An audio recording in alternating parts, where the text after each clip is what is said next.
This is Module 5, Part 1, Lecture number 1. Begin. So, I wanted to do this real fast. It was the last and hardest of the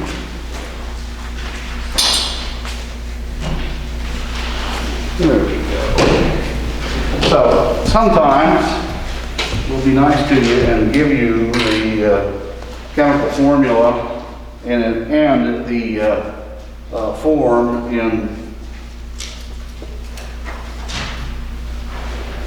in terms of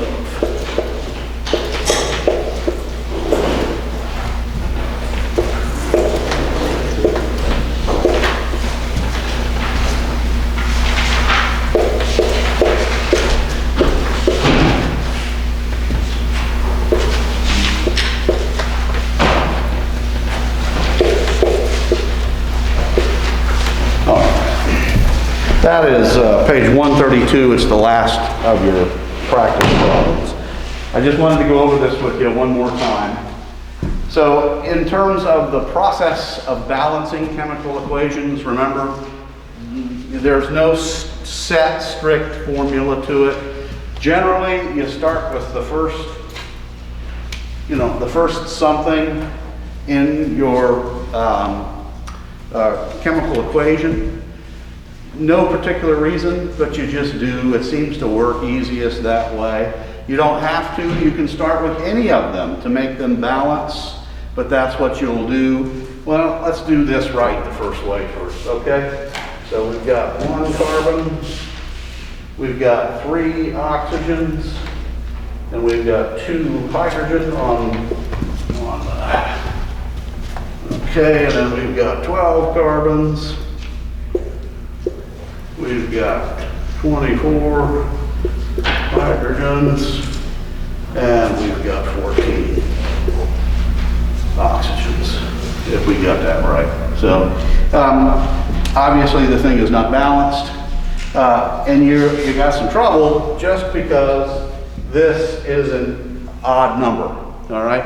If it's an even number, you know, in terms of your homonuclear diatomic, it's always going to be an even number. So somehow, some way, we're going to have to transform that thing to make it even so they will all balance. So I suggested to you that you start with carbon for no particular reason. I've got to take that down. So what if we were to, in order to balance this thing, put a 12 here in terms of the CO2, all right, plus whatever we do, we immediately see that we've got the carbons balanced, all right? Ding, that takes care of that. So what about the hydrogens? What would it take to balance the hydrogens? Well, if you put a 12 here, all right, you immediately see that you got the hydrogens balanced. So the only thing we'd have left is the oxygens. And so how many oxygens would we have if we put the 12 here and the 12 there? So there's 12 oxygens plus 2 times 12 is 24. So we've got 36 oxygens now that we've got to come up with over on this side. So we've already got 12. So in terms of subtracting the 12, then we need 24 more oxygens over on this side. So it's fairly straightforward. We're just going to add a 12 here, and we've got a balanced chemical equation. All right, well, there we go. So again, in terms of this thing, there's no set practice. You can start with any of them. For whatever reason, it seems best to start on the left side. And you know, you can eyeball it a lot of times to balance these things. I don't know of any other way to do it other than just to do it, to get in and practice and sort of mess around, monkey around with the math. Again, remember what we're striving for. We're striving for the least common multiple in terms of all of these things. So, you know, if I get, if I get doubles of these things in terms of it, you know, I'll probably give you, if the math works out, I probably give you credit, but the answer is the least common multiple to make these things balance out. Is there questions about this? One of you had contacted me with regards to this, and I was really glad because, as I've said all along, we're going to continue balancing equations this morning and identifying the types of equations, as a matter of fact, types of chemical reactions. But we will continue to do this throughout the rest of the course, and so it's just really important that you get this stuff now, that you're familiar with how you're balancing these things, and so it doesn't scare you later. Is there questions? All right, that's good. So everybody's going to do great. Well, as a matter of fact, most of you did good on the last test, so I will trust that you will do well this time too. Okay.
Let's see.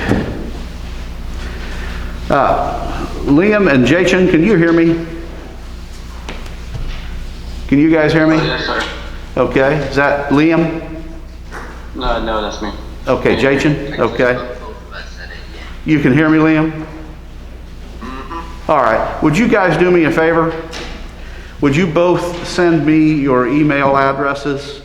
Email it to pastor@mmarpc.com. Because I forgot to send you stuff, and I apologize. But in just a second, I'll check the email and attach that stuff.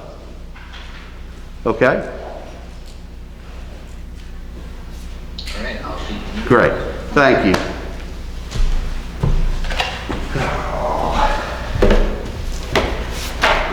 Okay.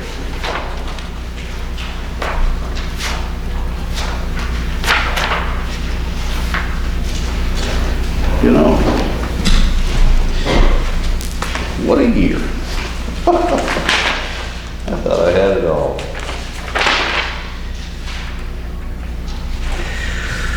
Okay.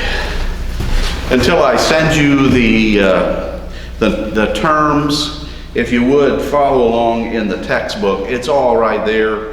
And what we're doing this morning, sadly, there is some stuff to write down. but I'll send you the notes in just a second, okay? We'll go through the types of reactions, and then I'll send you the terms. Okay, we are on Module 5, page 132. Boy, do I need this one today. So we have introduced chemical reactions, and as we did, I would mention to you from time to time different types of reactions. And that's what we're going to look at this morning, and really it will be much of what you have to do in this particular module. But then we're gonna introduce some stuff with regards to your periodic table. We will do that next time, so be sure to bring your periodic tables if you don't have those. So there are three basic types of chemical reactions. On page 133, you see that bolded there. There are decomposition reactions, formation reactions, and combustion reactions. And they are just as it sounds. So you're either going to decompose something, you're going to form something, or you're going to burn something. And that's what we've got here this morning. So look at the bottom and you see the pretty little picture there describing a decomposition reaction of water into its constituent elements, oxygen and hydrogen.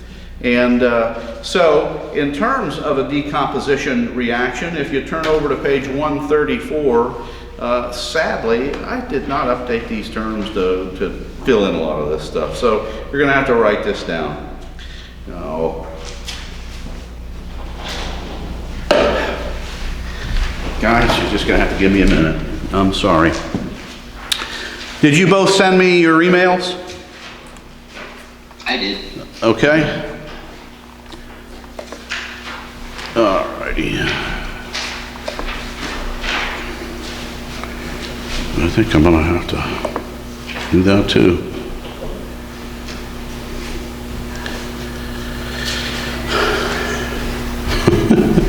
Somebody play some elevator music, would you please? Thank you very much. I appreciate that.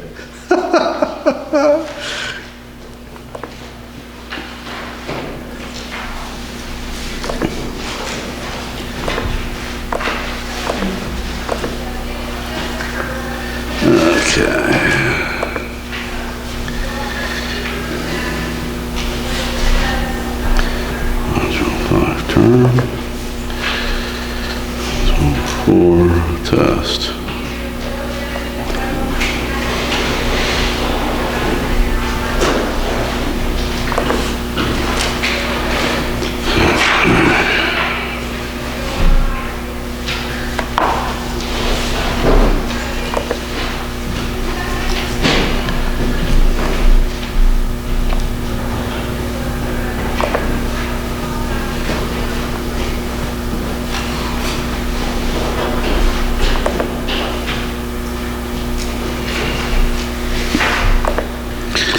Okay, there's that one.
This is AMP.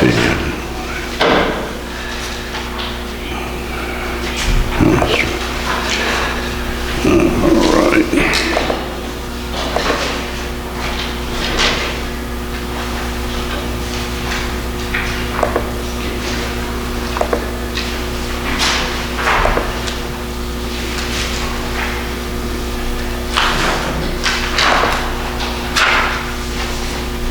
Hey. Okay.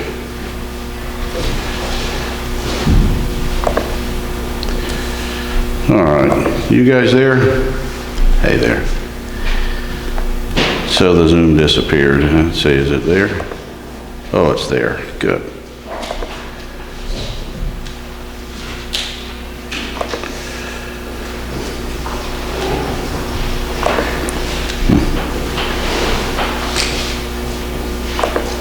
There we go. Okay, I'm back. You guys should be receiving emails right now with the terms and the test, okay? Still there? I'll check those. All right, good. Did you get them? Yeah, I did. All righty, super. I'm sorry, folks. Sorry about the delay. All right, and sadly for you two guys, because I didn't get them very fast to you, you'll have to print them out as quick as you can and then redo. But on page 134 is the definition of the decomposition reaction, and it simply says this: a reaction that changes a compound into its constituent elements. All right? So all you're doing is taking a compound and breaking it down into its constituent elements. The little picture, the pretty, bless you, the pretty little picture there on page 133 was the hydrolysis reaction. You break down water into its constituents, and that's pure water, of course, hydrogen and oxygen. And so I've given you an example for the decomposition reaction, and you see that there, 2C2H6O broken down into carbon, hydrogen, and oxygen. So that's all it is. You were to be familiar with what that is. So if you answer questions with respect to this, in fact, well, let's just look at the example. Write the chemical equation. I'm on the bottom of page 134 now. Write the chemical equation that describes the decomposition of ethanol, and that is what C2H6O is. So in this instance, they gave you the chemical equation, and as I just mentioned to you moments ago, you're always going to have to remember to balance chemical equations. So in this example, it was unbalanced, but in your example that I've got for you on your notes, it is balanced. So, and notice their trial and error in terms of this example. This is actually a good example to follow in terms of learning how to balance chemical equations. I'm not going to take the time to go through each step, but notice they start off with C2H6O, and they figure, well, let's just make it 2C and see if that works. And as it turns out, that didn't. So it's sort of trial and error, and this is an excellent example in terms of showing you about that and how you just kind of play around with the numbers until everything is equal, everything on the reactant side and everything on the product side. So in terms of it, the balanced chemical equation turns out to be as I have given you. And write the balanced chemical equation, I'm on page 136 now. Yes, sir. I have a quick question. So I thought, the book was very specific that when you're balancing chemical equation, you can't change the subscripts. I'm sorry, you're just going to have to talk a whole lot louder. The book was very specific that you can't change the subscripts. Correct. Never change the subscripts. Only as we're going to identify them at the end of this chapter, the stoichiometric coefficients, which are the large numbers on the side here. And why did the subscripts change in this decomposition reaction? In this example, Do they? Yes, sir, the C2 changes to just C. Where do they change? Are you talking about the decomposition itself? Both on the notes and the book. You start with C2H6. Oh, okay. Great question. Yes, thank you very much. I'm certain some of the rest of you will have that as a question. So, in terms of changing the subscripts, in terms of balancing the chemical equation, we never touch the subscripts. But in terms of the actual chemical equation, that's what you're asking, why is it different on the reactant side from the product side? That is the result of the chemical equation. In other words, that's the result of adding the energy necessary to decompose, in this instance, this methane. So we're allowed to do it. It's not that we're allowed to do it, it's what happens when you decompose something. It does change, in some instances, those subscripts in terms of the products that you receive. That's an excellent question, and thank you very much. I would dare say some of the rest of you were wondering about that too. So the point of not changing the subscripts has to do with us balancing this thing once we have a chemical equation, okay? And notice what is also good about the question is, well, and let's go back to the example. So we're decomposing this ethanol, and the decomposition reaction by definition says we're taking it down to its constituent elements. So on the product side, we're going to have carbon with just a C, all right? But then that hydrogen and that oxygen looks kind of familiar from something else we've learned, and that is those are homonuclear diatomics, so that you know on the product side, since you are producing standalone oxygen and standalone hydrogen, you're going to have them set up as homonuclear diatomics, all right? Yes, sir? So, are you basically trying to get them all down to subscript 1, but you can't do that to the hydrogen and the oxygen because they're the diatomic stuff? Correct, correct. If it's not a homonuclear diatomic, then it's going to be 1, right. Only the homonuclear diatomics in a decomposition reaction get the 2 that you start with, all right? In terms of then balancing it the rest of the way. Great questions. Thank you very much. Thank you very much. Anybody else with respect to this stuff? It's not hard, but it's tricky. Tricky. Yeah. Any questions? Sure? So, decomposition is what it describes. You're taking something and you're going to take it down to its constituent elements. So, and look at the example on page 136. So this time they give you the chemical formula of SiH3F, all right? And you're going to decompose that stuff. So you know on the reactant side, you're going to have SiH3F, and on the product side, you're going to have Si standing alone, and hydrogen standing alone, and fluorine standing alone. But we know that a couple of them are homonuclear diatomics. So we're going to start off with Si just by itself, because it's not, and then hydrogen and fluorine as homonuclear diatomics. I don't have my, I should have that too. There we go.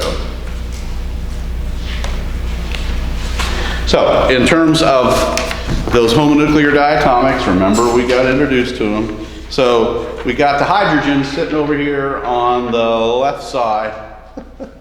And that's a homonuclear diatomic, and it's just hanging out by itself. It's either lonely or it's a loner. All right. So, and then in terms of the rest of them, carbon is not a homonuclear diatomic, but nitrogen, oxygen, fluorine, chlorine, bromine, I believe that's iodine and astatine, are all homonuclear diatomic. So they're all right in a row and right there, with the exception of hydrogen hanging out there.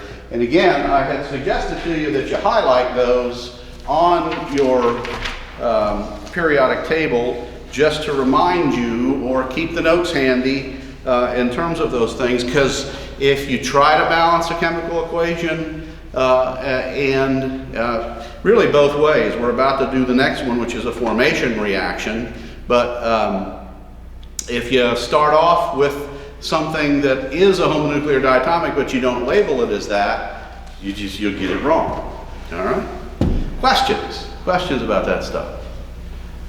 Okie dokie. Well, look at page 137. I can't do anything without this today. What's a formation reaction? Well, you're going to form something. All right? A reaction that starts with two or more elements. And incidentally, once again, what did I tell you with regards to this course? It's a basic course. So we're limiting formation reactions, and in the instance of decomposition reactions, to constituent elements in terms of these things.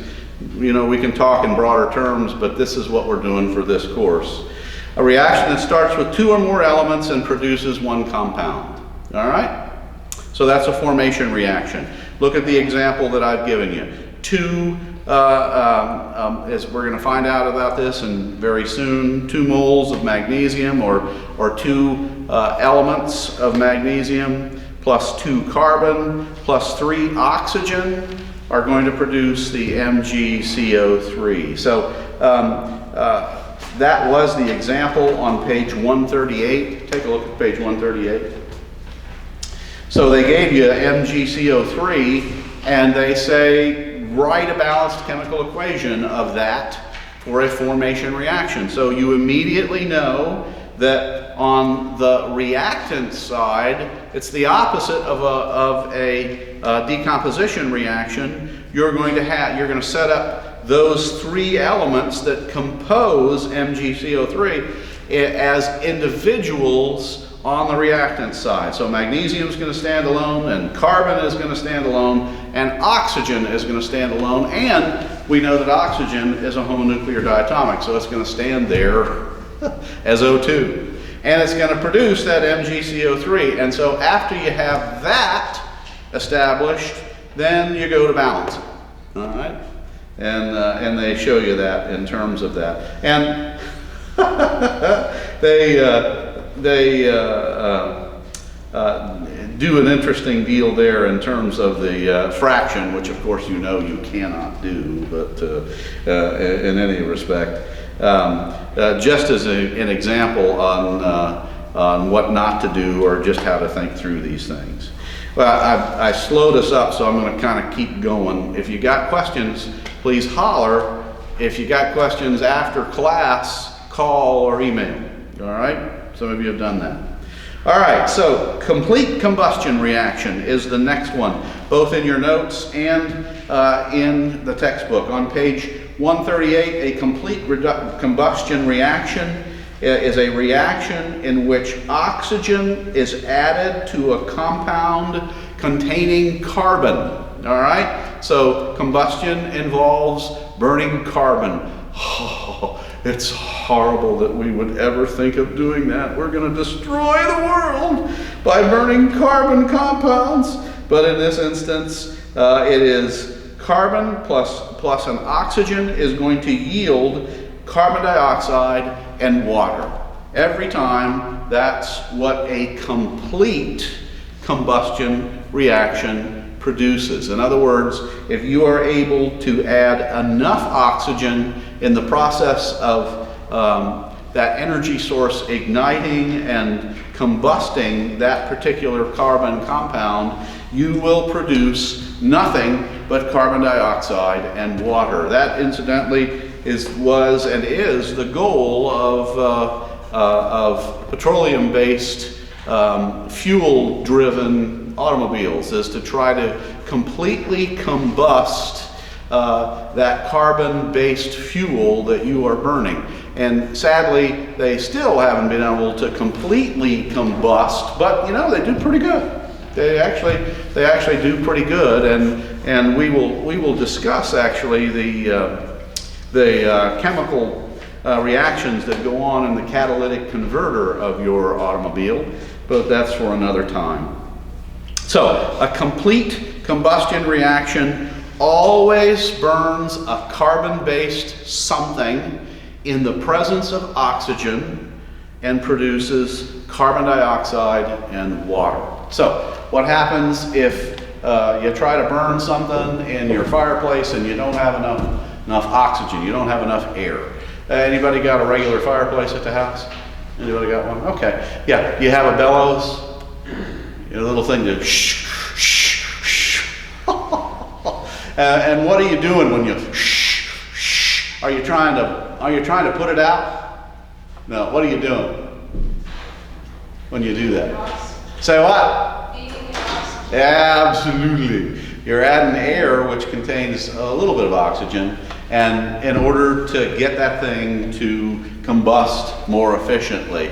And sadly though, when you burn wood in that fireplace, which I still covet to this day, wish we had a fireplace, but in any respect, what's going on there, sadly, is not a complete combustion reaction. It is an incomplete combustion reaction. If you would, turn over to page 140, and we will define an incomplete combustion reaction.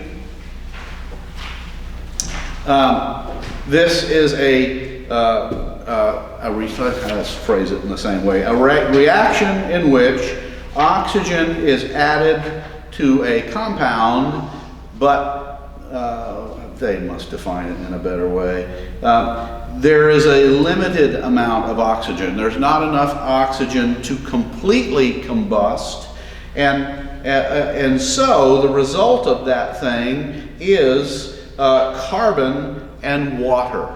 All right. So instead of carbon dioxide in the presence of that oxygen, with a limited amount of oxygen, you get carbon and water. Now, what I've given for you in your notes, that this thing, and there's the discussion of catalytic converters as well. Maybe we'll get to that next time since we're kind of running out of time. But look what I've given you in terms of incomplete combustion reactions. So I've defined it for you on the bottom, a reasonable amount of oxygen, and that's what most of you would have in your fireplace at home. You have a reasonable amount of oxygen to combust that wood there, and so the result is carbon monoxide and water. So yes, why do you have to vent your fireplace? Well, obviously the smoky soot in terms of the production of that carbon that we'll discuss in just a little bit, because as it turns out, all of these things are going on at the same time in a combustion reaction. Complete combustion, reasonable amount of oxygen produced, as well as a serious shortage of oxygen. All of that really is going on at the same time in your fireplace when you combust wood. Just because. I mean, you're going to ultimately produce all of these things at the same time. We're going to define them out to be able, or put it this way, limit the discussion to them in specific form to be able to understand these three different forms of combustion. But when you burn a piece of wood, you're doing all three, because you're producing carbon dioxide, water, carbon monoxide, and carbon. All right. So in terms of your fireplace, if you were able to measure what's coming off as a result, that's what you would find. You would find some form of carbon or ash. You will find some form of carbon dioxide and water, and then as well as carbon monoxide. Anybody here have a kerosene heater that you use? Where do you use it? Do you use it in the house, or do you use it, say, in a barn or in a garage or something? We use it everywhere. Do you say you use it in the house? We use it in Yeah, gotcha. And we have one too, but really only for emergencies. So the power goes out and it's cold. So you got to have some kind of heat in the house if you don't have a fireplace. And so we break out the old kerosene heater. But every year, sadly, tragically, horribly, someone dies as a result of using a kerosene heater in a closed environment, all right, that's not well ventilated. And the reason is incomplete combustion, all right? You are burning, in this instance, a carbon-based material, in this instance, kerosene, in the presence of oxygen.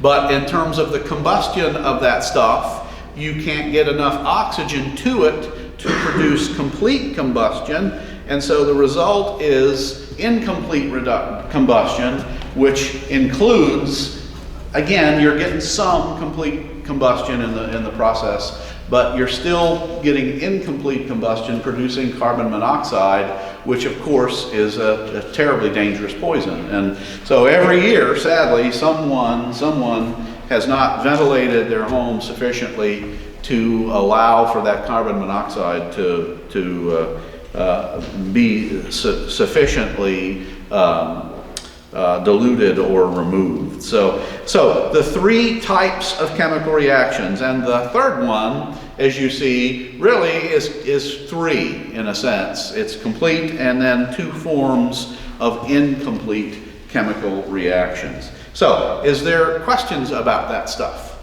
Is there questions about those three types of chemical reactions? So, what do I want you to know about them? I want you to be able to identify them. So you see a chemical reaction on a piece of paper and I say, what is that? And you say, oh, that's a formation reaction. And or I say, this is a compound and it is produced by some kind of reaction. What kind of reaction and what does the chemical equation look like? And balance that chemical equation. So the compound would be in the products. You'd break each one of those elements out as individual reactants. You'd add the subscript 2 to any of the homonuclear diatomics, and then you'd balance that puppy. All right? So those are the sorts of things. And with regards to combustion reactions, same sorts of thing. If I give you a compound and I say it undergoes an incomplete combustion in the reasonable amount of oxygen, what is going to be the outcome? All right? Is there questions about that stuff? I am out of order this morning, but I want you to, in fact, I'm not even going to have you write it down. We'll define atomic number and atomic mass next time. Yes, sir. Sorry, last quick question. So in the incomplete combustion reaction, so there's one that has a reasonable amount of O2 and one that has a serious shortage. Yes. Because what would be classified as like a reasonable amount of oxygen? What would be like That's my language, and that'll do. I think textbook speaks of in the same sort of way. There isn't a technical term for it, like combustion or incomplete. There's just two kinds of incomplete. One that has some oxygen and one that has a pretty serious shortage. And you've seen that too in your fireplaces or in fireplaces with that black soot that's been produced floating up off of everything. And that's the result of not very much oxygen. How would I identify those as like a shortage? So I guess it doesn't create carbon dioxide like a complete reaction? What's that now? How would I know though if there's a shortage of oxygen? In terms of what you're going to do with that stuff, I would tell you. Or I would give you the chemical reaction and you would tell me. In other words, if you see that the chemical reaction is producing carbon, and then in terms of a water, you'd know that that's in a pretty severe shortage. So this is what I wanted to tell you this week. So tomorrow is October 23rd. And it's a really cool day for one reason. It's my birthday. So, how about that? So, yeah, I turn 39 tomorrow. Isn't that neat? So. Anyway, but it's another thing. It's Mole Day. How about that? Do you celebrate Mole Day every year? Yeah, and I'm not talking about the little thing that digs in your garden. I'm talking about something else. We're going to introduce it next week. But just as a matter of introducing it, what do you call two? What do you call that? Say what? A number? That's that's a number, all right. How about if I do it this way? So 2 is a couple, right? A couple. That's 2. How about 3? What's 3? Huh? That's a few. That's right. How about what's 12? Thank you very much. That's a dozen, right? 12 is a dozen. We know that. How about 13? Baker's dozen. Yeah, thank you very much. Baker's dozen of them bagels there at Panera. All right, so they're just numbers, right? 6.02 times 10 to the 23rd. What do you call that? A big number. It's called a mole. All right, that's a mole of something. Just like 2 is a couple of somethings, and 3 is a few somethings, and a dozen is 12 somethings. A mole of something is 6.02 times 10 to the 23rd. 10 to the 23rd. It's Mole Day tomorrow. So there you go. We'll do more with it next week. Any questions? You got your tests? You got any questions about this stuff? My email and my phone number is on your syllabus. Don't hesitate to holler. Glad to take your calls, and some of you are doing it.